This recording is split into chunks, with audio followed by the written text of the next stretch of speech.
بسم الله الرحمن الرحیم۔ السلام علیکم ورحمۃ اللہ وبرکاتہ۔ نحمدہ و نصلی علی رسول کریم۔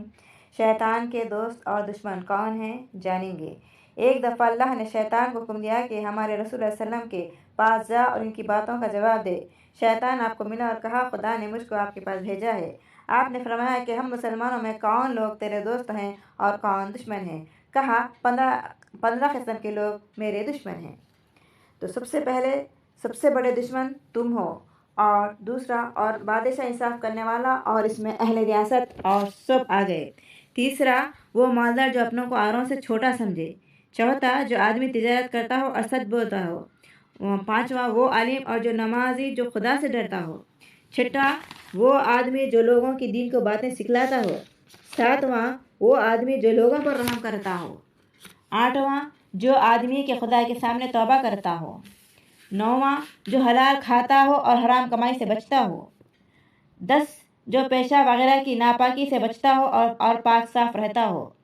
11 جو خیرات زیادہ کرتا ہو۔ 12 جو اچھی عادتیں رکھتا ہو۔ 13 جو لوگوں کو نفع بہت پہنچاتا ہو۔ 14 جو قرآن ہمیشہ پڑھتا ہو۔ 15 جو تہجد کی نماز پڑھتا ہو۔ یہ شیطان کے دشمن ہیں، یعنی کہ جو اللہ کی جو فرمانبرداری کرتے ہیں وہ شیطان کے دشمن ہیں۔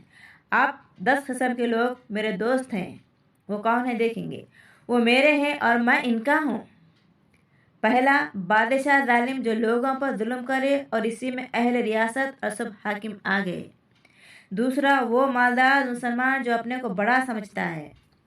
تیسرا جو اپنے مال جھوٹ بول کر دھوکے فریب سے بیچتا ہو، کم تولتا اور کم ناپتا ہو۔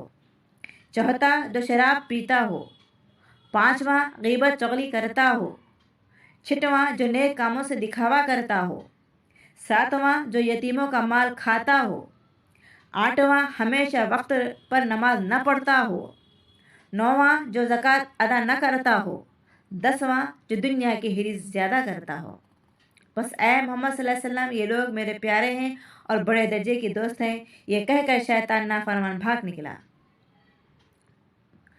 تو مسلمان بہنوں بھائیوں، عقل کی بات یہی ہے کہ شیطان کو اپنا دشمن سمجھو اور اللہ رسول اللہ علیہ وسلم کی نافرمانی سے بچو۔